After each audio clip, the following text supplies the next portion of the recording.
welcome to the hip hop talk show Temple Tactics. I invite you to travel with me into hip hop culture. Together, we will journey into local hip hop communities, examine hip hop's elements, speak with artists, and explore hip hop's history. So kick back and let's enter the temple.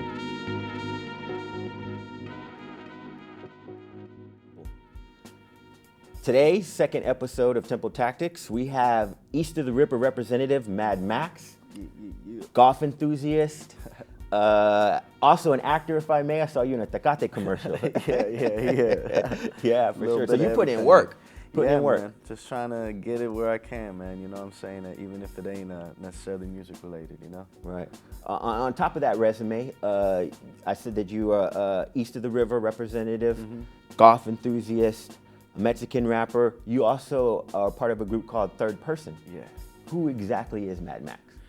Mad Macks is a manifestation of a sense of hip hop that I feel like I gained a long time ago in my adolescence when I really started getting into like hip hop, because that's when I started to differentiate like rap and hip hop. But man, I'm just a Latin rapper out of East LA, you know what I'm saying? Just trying to make sure that I'm representing myself and my culture, as well as, I guess, giving an example for others within my community to, you know, just go for it, man. Go out, you got a goal, you got a dream, and it's in music, go pursue it, you know? It ain't got to abide by any rules, or you ain't got to fit in no kind of box. So I feel like that's Mad Macks, just a representative of East Los hip hop, man. Well said, well said. I've gone through your catalog, I've listened to your lyrics, watched your videos. How does a Catholic school, East Los, connect with East of the River Rap Collective? Man, well again, like when I was younger, like my adolescence, when I kind of got into hip hop, but I mean, way before that, when I was just a little baby running around in diapers, I was always around music. My grandfather, he had a vinyl player. I mean, any way you could play music, he had it, but I remember he used to play a lot of vinyls, a lot of music. So I think it started when I was younger, as far as just having a passion and a liking for music. As I got older, I started to find my own interest in, first it was rap, you know, mostly kind of like radio mainstream. And then when I got into my adolescent years, around 12, 13, that's when I found hip hop. Off actually some burned CDs that my brother had just kind of laying around. And after I heard that, I kind of just knew yeah, I want to make music. I knew at that point, like, I wanted to rap. I didn't really know how, I just knew I wanted to, because what I was hearing, the feelings and the energy that I got just from hearing these MCs, you know, be so lyrical and kind of like express their points of view at the same time speaking so metaphorically. It was all very, very exciting to me.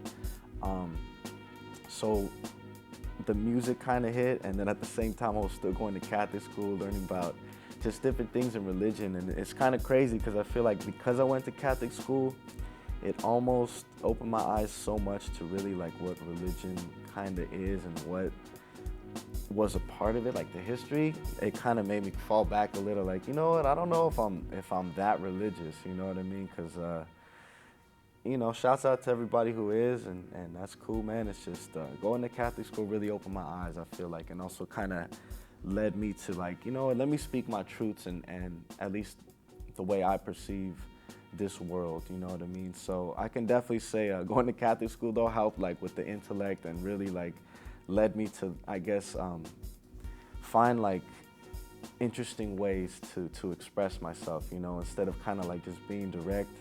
It did lead me to meet some pretty intelligent people, man, who I feel really had an influence on the way that I create music. So yeah, it's a trip to this day. I still think about that, like, damn, going to Catholic school, how did I even get into hip hop, you know? But hip hop is universal, it's everywhere, man. So even though I went to Catholic school, I made a bunch of public school friends too. So really it was just like the influence outside of just going to Catholic school was the people that I met as well, you know what I mean? And eventually, as I got older, I was able to meet Mezcal, and he's the one who actually kind of opened the door for me, as well as like my insight to what's going on in the hip hop scene on the east side. Because before I met him, my view was more like, you know, underground hip hop. Like that's just what it is. But eventually, yeah, I came to understand like, okay, like there's underground hip hop, but then there's like this underground East Side hip hop. And when I first met Mescal, I was back around 2013, and there's been a lot of evolution from that point to now. You know what I mean? So it's dope to one, be a part of it, but also just to see it. It's really dope, man, to see the evolution. Right. Speaking of Mescal, and East of the River, as you were saying, Yeah. it's an in-house. You have an in-house video director. You have a female MC, a group of MCs. Y'all have y'all recording studio, graphic arts pressing. Yeah. Yo, who exactly? Tell us who makes up East of the River. Man, well, at this point where we're at, we like to say it's a network. So really, like anybody who supports us or comes to our shows, or really just shows any kind of love, we say that they're part of the network. You know what I mean? And like you mentioned, there's a lot of stuff we do in house. You know, make shirts, make music, shoot videos, shoot photos. So really, it's just like, again, whoever can help us, man, I consider them a part of East of the River, because the network itself is what's important. And the more that us, you know, who are kind of, I guess, were a part of the inception of East of the River, we're just happy that people can continue to help us grow, because the more that people help us, the more we can help others. And even to the point we're at now, as far as like, we have a brand new studio. We've been there for about 2 years now, and just with that space, we've been able to offer a lot more artist services. You know, again, just from anything from shooting photos to video to recording music to doing a podcast, or even just recording any kind of promotion. You know, I feel like whatever you need as an artist, we now can offer that at our space. So it feels good to be able to offer that. But again, man, I consider anybody who has helped us get to this point and continues to help us grow a part of East of the River. Damn, cool. I'm part of the crew there. Yes, sir. I mean, you got the pressure, you know? Right, not just this way, but yeah, for sure. I feel Yeah. that. Yo, well, like that was a dope answer, bro. So get in touch with these people. Yeah, hit us up. EOTR Network, man. Yes, You can sir. find Yes, us. sir. Oh, so for those, as we talked, you talked about who Mad Max is. For those that not have heard your music or know your rap style, what can we expect from a Mad Max album, single, guest appearance? I think to this point, for the most part, because I still got things I'm working on right now that I feel are still in line with a lot of my, I guess, like original qualities of creating. I have evolved, but if you're looking at basically everything that's out now, you could probably expect just a lot of flow. You're gonna find some conscious rap in there, and then as well as just me kind of speaking my truths again of like how I perceive the world and what I hold to be true to myself. And I feel even within like just my Latin community as well, I try to touch on that. Because I feel that it is important to just kind of lay that, you know, that fact out there. Like, I'm a Mexican rapper, by the way. By the way, I happen to be brown. By the way, I happen to be from, you know, a culture that wasn't seen the way it is now within hip hop 10 plus years ago. You know what I mean? So, really, what you could expect, again, a lot of flow, some consciousness in there, having fun with it. And usually like some catchy hooks you can find in there, something you'll be able to repeat back later on in the day. I hear you. And I vouch for that. Yeah. I definitely vouch for that. Have you always been an MC, or was there a particular element? I mean, you hinted about the music, but have you always been an MC? Yeah, definitely. That's been my thing, man. MCing, being vocal, expressing myself with words. I mean, I did dabble with like making a beat back years and years and years ago. And even now on Logic, sometimes I'll mess around and just try and make a beat. But, you know, I leave that up to the real producers, you know what I mean? My homies, I leave it up to the Nug Lives and the homie Tone One, you know, and all the dope producers I've been able to work with, Bad Son, Pigeon Beats. I mean, there's so many dope producers out there right now, especially representing LA, Cali. But yeah, I would say I'm pretty much mainly an MC, kind of started with just freestyling. Back in the day, like I said, when I was younger, 12, 13, when I first got into hip hop, It's like, I do want to rap. And I started kind of mostly like kind of biting bars, but then like changing certain words, but basically the cadences were the same as whatever favorite songs I was into at the time. Right. Until I got into freestyling, which like that opened up my mind, and little did I know at that time like how important it actually would be in my journey of becoming an artist, because it's like, especially in the underground, like freestyle, okay, maybe not now, but I know it was when I was kind of like first starting off. It was a big thing, freestyling, especially when you're talking about non-conceptual, like off the top. That was a big thing. Now I feel like it's not as much. It's more so like, or I guess what's considered freestyle is more like maybe like a written that you've memorized, and you know, you kind of could just throw it on a beat, which is still dope, you know. But yeah, where I started, I remember, man, freestyle, just whatever you could think of, whatever's around you, whatever kind of way that you can flip books on a table, make it sound dope, you know what I mean? Whatever it is around you, that's how I started, man. But yeah, emceeing, that's my core. That's where I'm at. I hear that. Also mentioned 1/3. You're 1/2 a third person. Yeah. What's Well, the third. So it's three of us. So it's me. Thank you. The homie Don't Sleep, other MC, and then the third is Rockham, the producer. So three of us. Okay.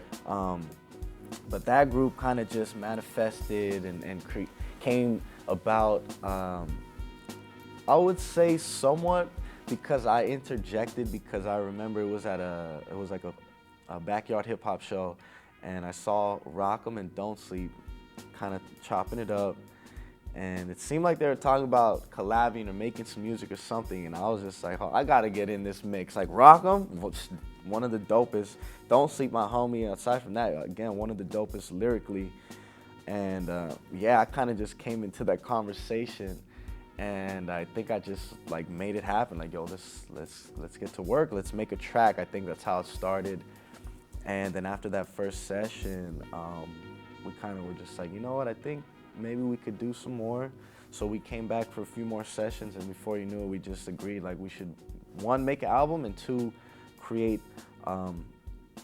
something separate, so it's not just like a Mad Max Rockham Don't Sleep collab. It's like, no, we're making something that's its own entity. Thus, Third Person was born from that. Sweet. And the album Rare Stones Volume 1, which is out everywhere. Go check that, you know, all streaming platforms, man. Rare Stones Volume 1 by Third Person. I think you even have a video out there for it too, right? Yeah. Got a video out there, maybe two, you know what I'm saying? Go check us out. Like I said, Third Person, that's 3RD Person. And you can find it YouTube, Spotify, iTunes, all the good stuff. Right. Speaking of that catalog, man, you have 2 albums, a few EPs, even taking it back to SoundCloud. Yeah. right. Yeah. You have a dozen banging singles out. Thank you. What can fans expect anything to be coming out before the year's end? As far as like new music, I mean, I a ton of stuff in the vault, man. It's more so like, I guess, the rollout and how I want to go about dropping it. But I do plan on dropping at least one collab track before the year's up. But aside from that, my main focus musically, outside of creating new stuff, has been to get my vinyls pretty much in. And I've already placed the order, placed it way back in like March. So basically, I'm putting my album images on vinyl. And this is like basically the 5-year celebration, because I released it back in 2017. So this has been a long-term goal, and kind of like a dream of mine to just be able to put my music on wax.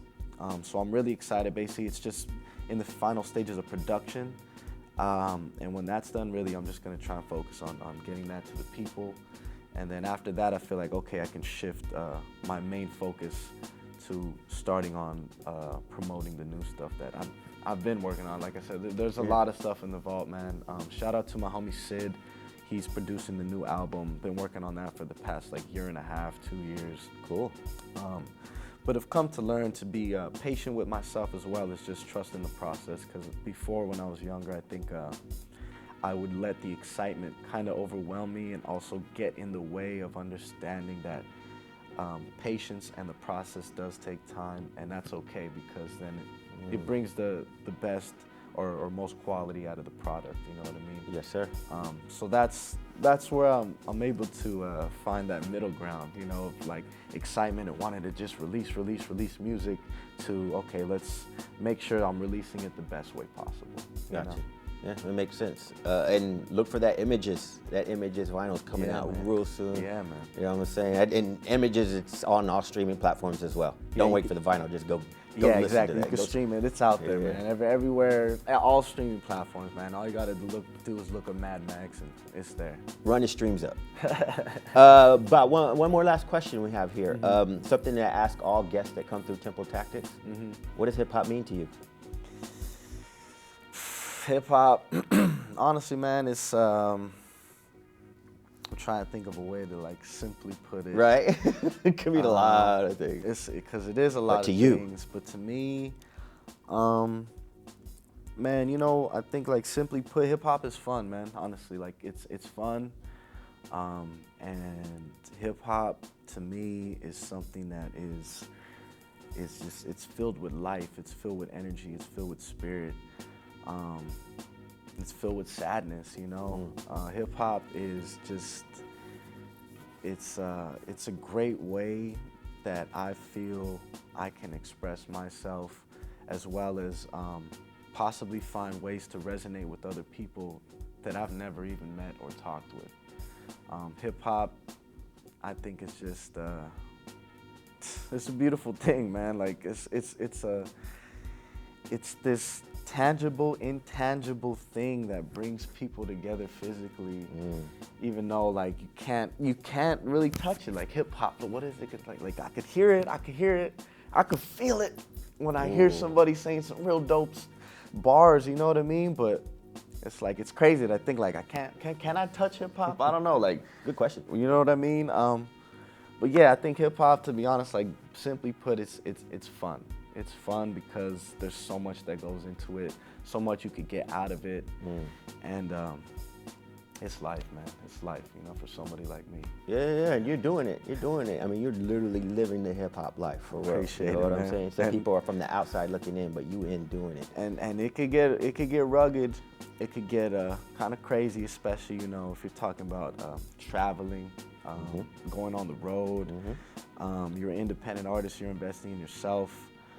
All I would say, really, like, I'm really not one to like be giving advice or nothing like that, but all I really want to add to it is like, just don't forget, if you're an independent artist or any kind of artist, just don't forget about your health when you're on this journey, because hip hop, it is very demanding. If you're trying to be a successful artist and you know you really want to be out there and putting your music out to the world, traveling and stuff like that, I just keep in mind about your health, man, both physical and mental, because especially when you're traveling, it takes a toll. It takes a toll, and you can't be releasing the dopest stuff of your life if you know you're not feeling the best that you can.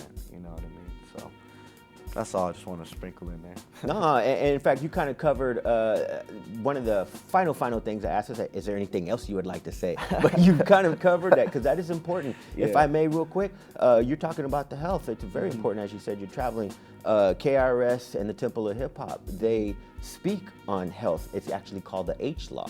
Okay. And the H Law stands for health, love, awareness, and wealth. And the very first one is health. And here you are speaking about that. So that's a great way to go out. So if you do, is there anything else you'd like to say before we cut this interview? Man, just don't forget to keep up with East of the River. Even if it's not myself, any other member, keep up with Viva Mescal, Hollow Visions, Kiddo, Mighty Muds, really, really dope director and photographer. Mobius, I'm trying to think all the homies, you know what I mean? Really, if you look up East of the River and you find my music, you'll probably be able to find a lot of artists that either I've worked with or they just have a similar sound, because the underground, you know, it's just another bubble.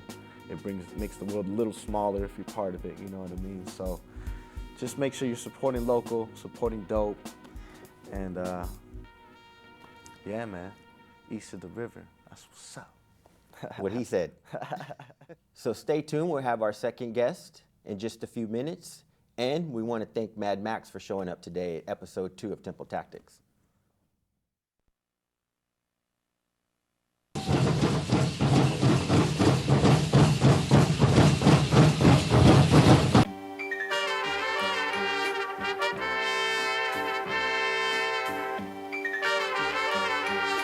like it's been a minute since I went in.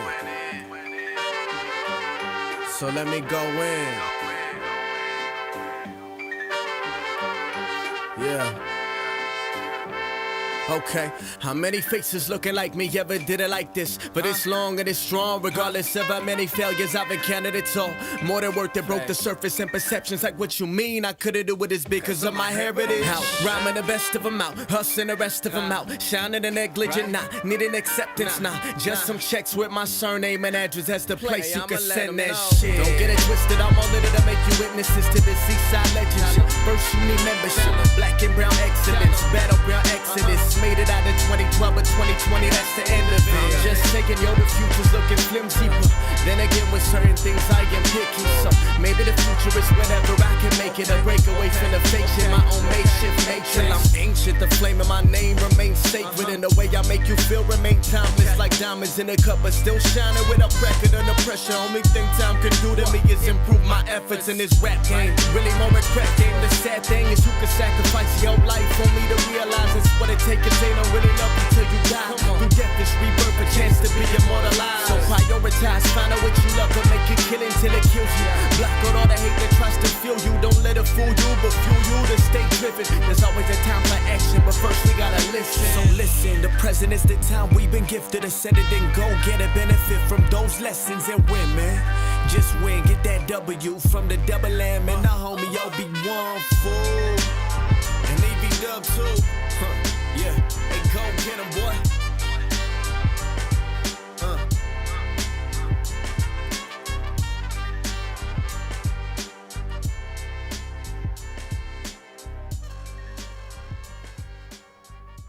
Welcome back to Temple Tactics. For our second half of the show, we have a guest that I've known for a very long time. He's a graphic artist, was a graffiti artist at one point, but nonetheless is Gio from East Los Angeles. Yes. Thank you for coming to Temple Tactics. I appreciate you. Thank you for having me. Oh, no problem. Appreciate it. Let's just get right into it, man. Yeah. Let's just talk about you. So, as I was saying, I've known you for a while. First time I met you was on some hip hop. I found out you were an artist, and then we ended up going to the same college together. Yes. Tell us, who is Gio? Where were you born? You know, what got you into art? All right, well, yeah, I'm Gio. I was born on the east side, moved around a couple different places, but for the most part, introduced to art at a very young age, just like any of the young, curious children that just like to draw, and it just gradually turned into something where it was more than a hobby, you know, but most definitely got introduced into hip hop at a very young age, just like everybody else around me. It was no ordinary thing at the time, you know. Late 80s, early 90s, you know, I was born around that time, but most definitely I'm an 80s babies, but I was born, raised in the 90s. Yeah, born in the 80s, raised in the 90s. Right, kind of in that golden era of hip hop, so to speak. Yes, most definitely. Glad to be able to catch a portion of that for sure, you know. Right. And you were talking about growing up in hip hop. What actually lured you to hip hop? Was it the music? Was it the art? Was it b-boying? Good question. Well, for sure, most definitely, like I said, just like everybody else around me, it was the music at first, but I was fortunate enough to have a couple of mentors in my community that were able to do like community shows, and then we are able to be exposed to the different elements of hip hop other than just the music, which was the dance, the art form, the b-boying, you know. So I got to see that at a very young age and get inspired by all the poppers and the b-boys. So it was just easy for me to just gravitate into that first, you know, besides the hip hop. So even before the other element for me, graffiti art, it was dancing for sure. It was the b-boy element that got me into the culture. And then once I seen that and how they used art and how the whole b-boy culture is also linked up with graffiti, so it was only natural for me just to start writing my b-boy name in the graffiti fashion, you know? Right. Good answer. And you kind of jumped into the next question for me. Obviously, we know about the elements of hip hop, DJing, MCing, and that stuff. and then you're saying you took part in graffiti art, and it was, I've seen your IG, you post some b-boy stance here and there. Yeah. So were you part of a b-boy crew back then? You know what? Early days in high school, I was affiliated with, we had a little crew and stuff like that, but the heads that I really learned a lot from and had my little mentorship from was the cats from Zulu Nation, At the time, there was a chapter in the community that I lived in, and they had a chapter called Zulu Youth, which is the youngsters out uniting through hip hop, the acronym, so we spelled it with 2 H's, youth. And that was a little chapter of that. So that was just a great way for us to learn about all the elements of hip hop culture, not just the music. And but that was the crew that we were involved with. Besides, no disrespect, I know I was a part of a lot of other different crews and stuff like that too. A bunch of my homies are gonna be like, "What? You didn't shout us out?" But no, but I mean. We had a Blessing the Walls crew, Ooh, okay. like the BTWs, but I was a part of a couple dance crews as well, like we had the AGI crew, we were all graffiti artists too, so the artists, Grasping Infinity, we had all these cool names back then. Those are dope, those are dope. Yeah. Nice. So you were in it, you were just doing it, because there's a lot of people that are outside looking in, right? And talking about hip hop, but you were in it and obviously doing it. Yeah. So let's talk about, some of your graphic arts, but you were a graffiti artist and you made a transition to graphic arts. It's not an easy step. Tell us, what are some of the steps that you took to be able to etch out a living doing graffiti, graphic arts, and working with students? Yeah, good question. I think, first off, I don't think maybe at my time it was a lot more difficult, but now it's way more easier as far as accessibility to information, When I went to high school, I was barely getting exposed to even having a computer. I didn't grow up with a computer in my household at all. So that was probably one of the main challenges, is going to community college. That was the first opportunity to actually work on computers at my leisure, So that was probably one of the main hurdles, was just getting over the accessibility to equipment. And now, like, the youth are very accessible to stuff, on the internet. There's tons of information out there. I unfortunately had the opportunity to go to school, transfer from community college to university, and get a degree in digital media. So that's one of the main ways that I learned the software and all the hardware and stuff like that. Right. Which one should righteously do? You know what I'm saying? Learn the software if you're going to be into that stuff. And your IG states arts and education is a title that you have on your IG. What does arts and education mean to you? Good question. I think it's kind of a loaded question, but if anything, the arts education, to me, one of the things that I always advocate for is putting arts education in curriculum in public schools. That's one of the main things. I think that's not to make every youth, not to say that every youth is going to be an artist, but just for me personally, I think it's important for the development of a youth. I think art is not only to make great looking pictures, pretty pictures and all that. It's more of a tool that can be used for critical thinking and problem solving. So I think if you're exposed to that type of education as a youngster, it just gives them a different opportunity to develop those type of problem solving skills in another way, in a creative way, other than just like a linear way, and I think learning and education should have all these different type of opportunities, or something like that accessible to other people that just learn a different way other than academically, Yes, well said, well said. You apparently have a stake in the community activism. You discuss art and activism on panel discussions.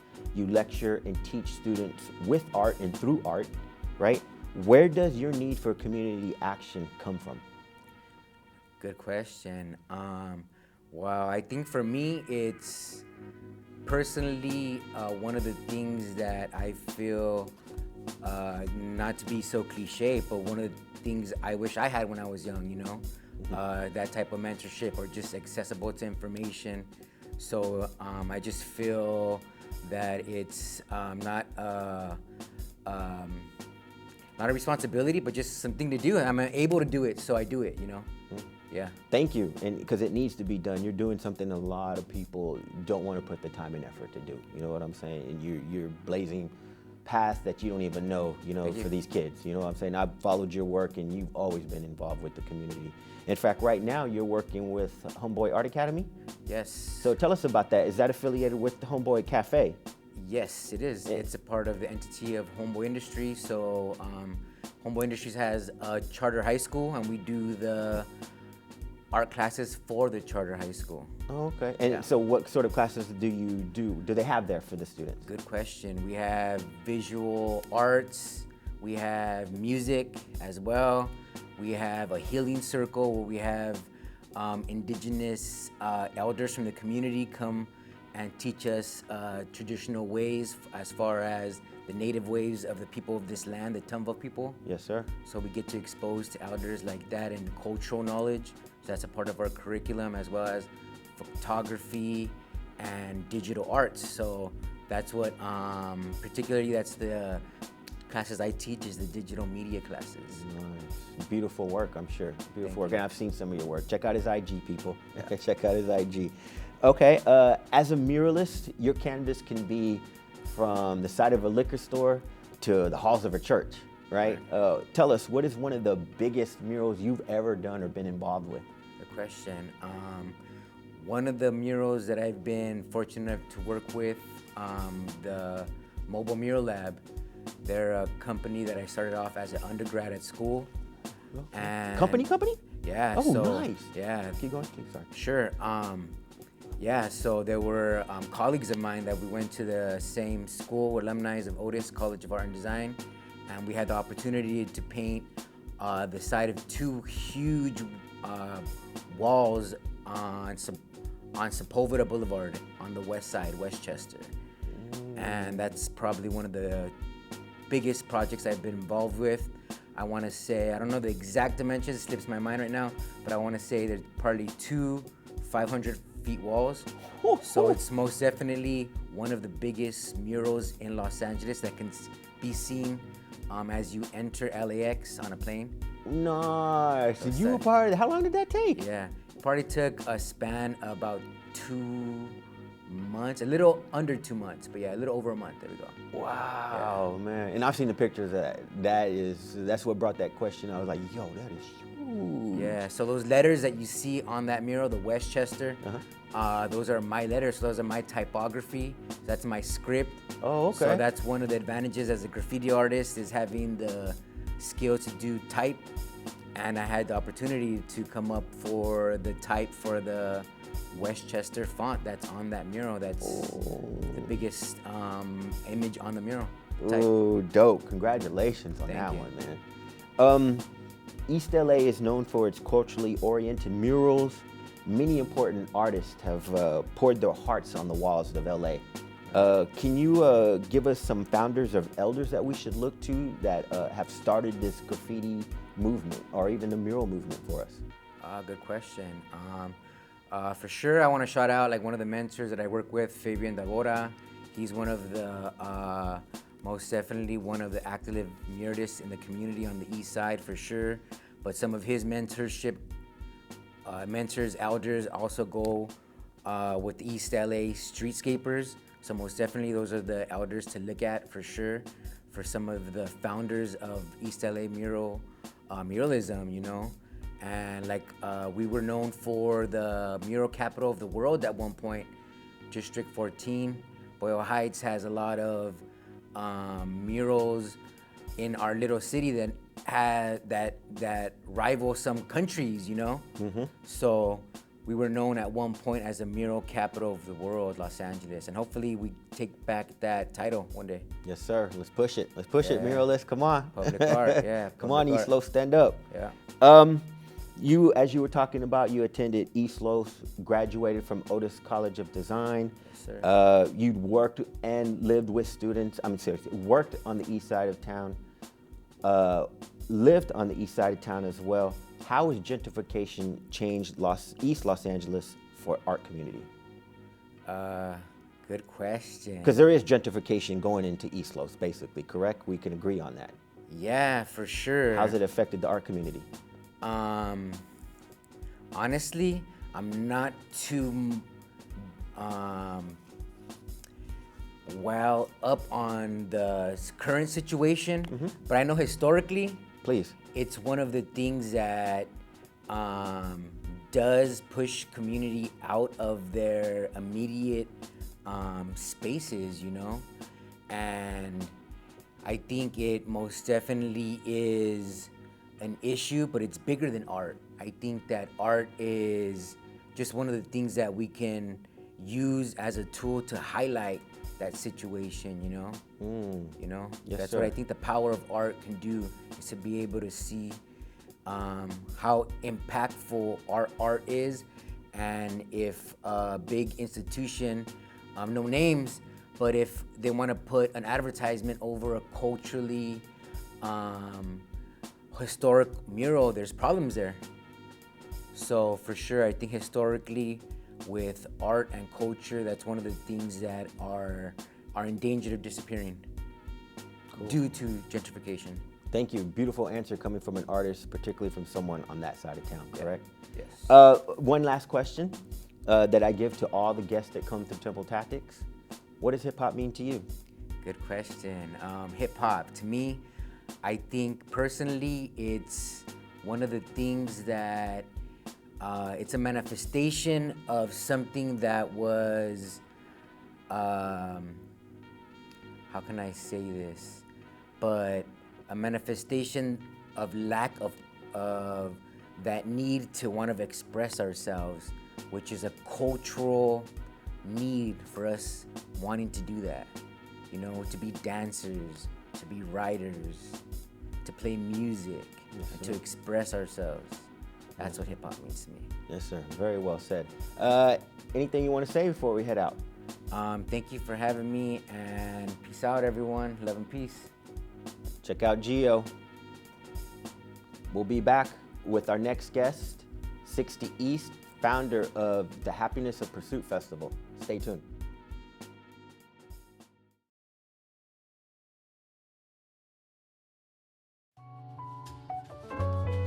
We're at the end of the road. Guess it's time to build a bridge. And nowadays I'm probably silent, at least until the beat drop. No need to speak unless it's heat rock. Learn that from the beatbox. Back then, only had soil in the seats drop, but now I'm high as treetops. Blurry lenses got corrected, I'm more focused on me, dawg. While you chasing after fame, I'm putting my mind to this dream and my wheat crops. I thought you heard, fool. I don't need props, I need love and money, cause one will pay my bills, the other keep me grounded when I'm feeling for some thrills. It's a kill shot for those who said I couldn't or I will not succeed. Yo, good looking, cause the hate happened to help me out, kept me pushing metamorphosis. Kid, I'm 18 with a bullet, and your bullshit isn't bulletproof. Shooting through your loopholes and crooked views, so you can see it how I see it. That's the reason, yeah, that's the purpose, that's the feeling, cause my life in these verses and these same rhymes got me overseas working. Hope this enough to prove it's worth it. I hope they still think I don't deserve it. I know they try to copy, but even at my best I create a better version of me. All I see are the blessings, even days when all I do is sit around and count my stresses. Perfection is art, mistakes are expected. I never let my lows define where my apex is. Forever let them know I'm a god if you dyslexic, then I'm a dog still. In the end I need love and money, cause one will pay my bills, the other keep me grounded when I'm feeling for some thrills. It's a kill shot for those who said I couldn't or I will not succeed. I know you see it how I see it from a brown boy perspective. That brown boy don't set trip, that brown boy has setness. That brown boy is met with downplaying stress, yet seems to exceed everything they intended. Hold up, I ain't done yet.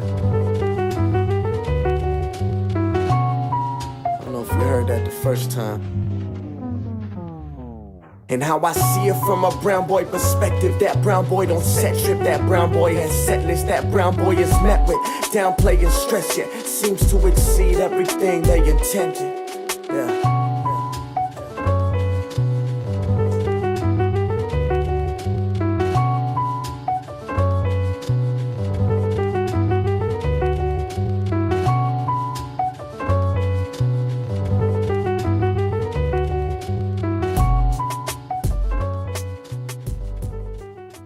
Welcome back to Temple Tactics. Here we have with us Inland Empire recording artist, 60 East, founder of the Happiness of Pursuit Festival, which is in its 5th annual. This man's doing a lot of things in hip hop. Welcome, man. Thank you for coming.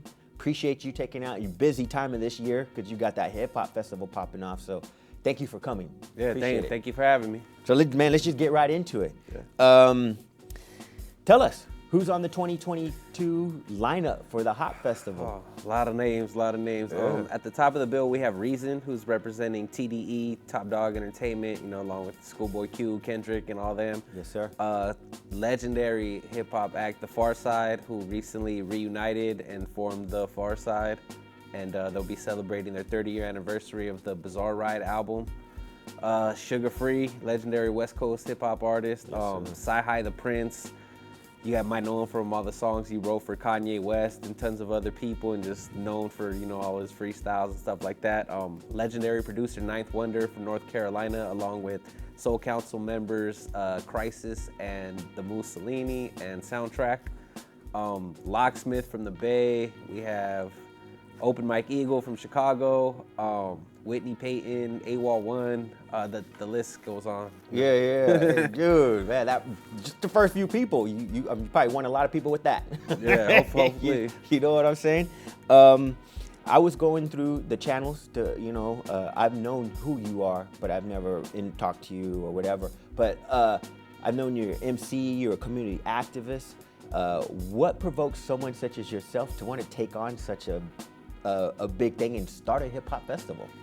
It was all kind of happenstance. I was touring. I was getting to perform at a lot of festivals, and I started getting an itch. Before I was like part of a group, and we would throw little shows here and there with people like Dead Prez, Immortal Technique, a couple other people.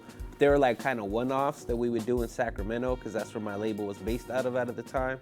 And we always had a conversation of doing a big show, and that's where that seed was planted originally.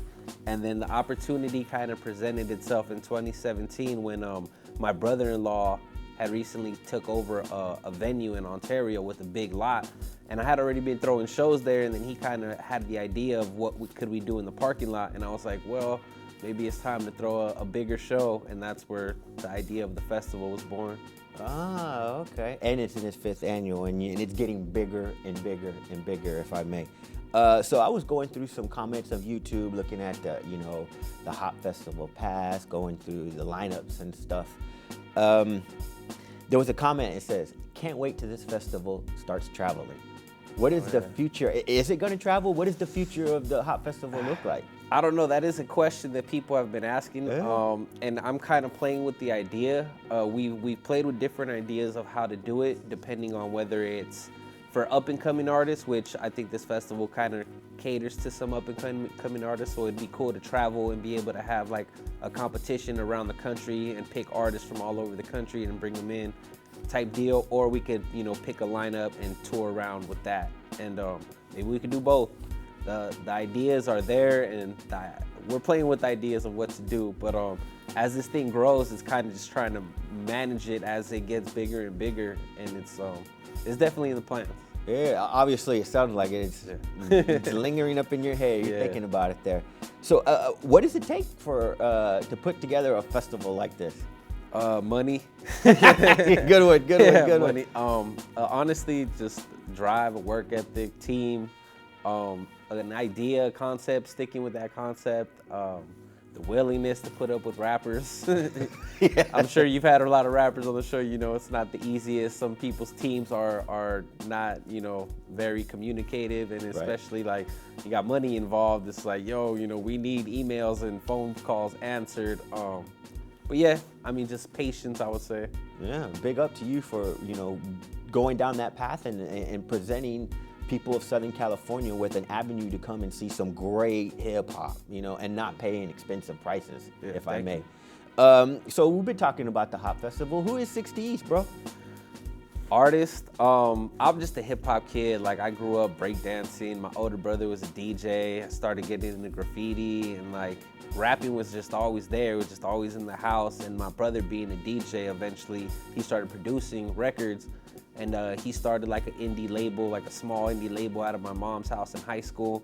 He was producing like local artists, and then like they would print up little CDs and I would sell them at lunch and recess and stuff like that. So I've been in the music business, since I was in junior high.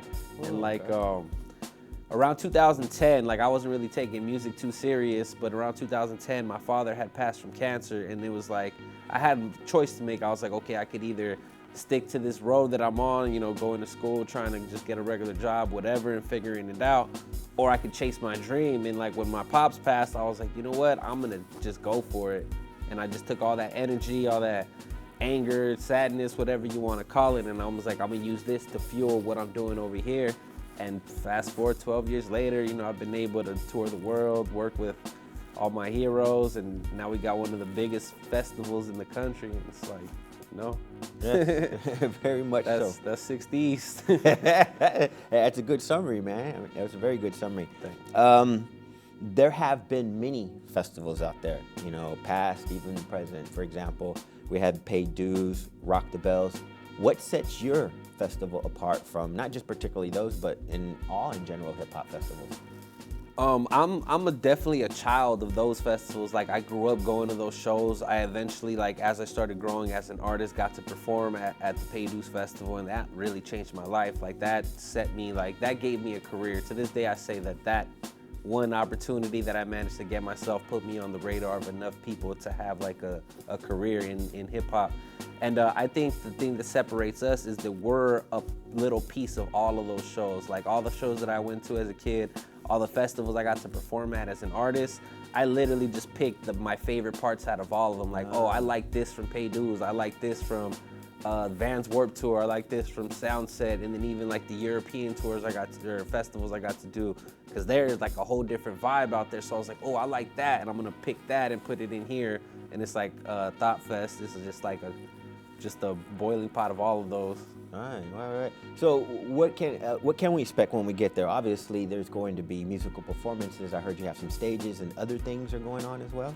Yeah, we have like a vendor village, a lot of like small business owners, local people, hip hop community stuff all over the place. Great food. We always select like super people, like super dope food that we see doing their thing locally. Also, we have a skate demo happening this year, which is the first time we're doing that. And I mean, we have VIP areas, inside lounges, bar and lounges, stuff like that. Just games, a lot of hip hop inspired stuff going on, from the trivia games that we're playing to like random stuff like that. Nice. So you're taking it to another level then. Yeah, we're trying to. Man, that's what you get for having a 5th annual, huh? October the 1st, 5th annual Hop Festival. You were mentioning earlier that you started a record label when you were younger. Tell us about that. It was actually my older brother. Brother started the record label, and I was just he to this day, he would say I'm not a part of I wasn't a part of those first early days, but it was like him and my cousin and me in the background just sitting there listening and watching what they're doing. And then eventually, like, as he started producing more artists, I would be the one street teaming, selling CDs and stuff like that, and just putting the word out, going to the shows, taking pictures, just anything I could do to help the artist on the label. And that was just really my first glimpse into the music industry and seeing what it takes to do it independently. And then I eventually just applied that into my solo career as I grew up. Okay. Have you always been an MC, or any other elements that you took on as you were coming and embracing hip hop? Yeah, I toyed with all of them except DJing, just because that was my brother's thing, and like I was just always like, I don't want to do anything similar to my brother. And so b-boying, I was just a breakdancing kid. Like, I was like 3rd, 4th grade, like at recess, doing head spins and flares and all this stuff, like, cause I was just always like the crazy kid, just would flip off of the wall or the roof or in the pool or whatever. So like flipping and all that stuff kind of just came naturally to me. Kind of grew out of that just as I got older. And then kind of got into the graffiti stuff. Like to this day, I just, I always like designing fonts and stuff like that. So yeah, I still play with all of them. If I could still break dance, like I would. I try to teach my daughter, but the more like I get down and try to teach her moves, I'm like, oh, I just can't do this anymore, Oh, so you're a family man as well? Yeah, I have a daughter. Cool. So am I, man. Your family would change you up. Is there anything you'd like to say before we head out about yourself, the festival, hip hop in general? Check out the music, check out the festival. We're really trying to build something for the hip hop culture, not only regionally and locally, but nationally and internationally. Now we have people coming in from all over the world just to attend what we have going on, because there's not many festivals that are still catering to this kind of hip hop. And and I feel like we're in an intimate festival. Like I hate going to big festivals where I'm like a mile away from the stage, from the artist I'm trying to watch. It's like, dude, he looks like an ant from where I'm at. Right. And our venue is kind of small, so wherever you're standing, you're gonna get a good show. Yeah, and that's view true. Of the artist. Yeah, very true. I've seen the layout. It's like, oh, okay, yeah. It's like you just said, you're not so far. You can just turn around and walk to another stage and that kind of stuff. One last question that I'll give to everyone that comes through Temple Tactics. What does hip hop mean to you? Culture, life, purpose, community, unity, all those things.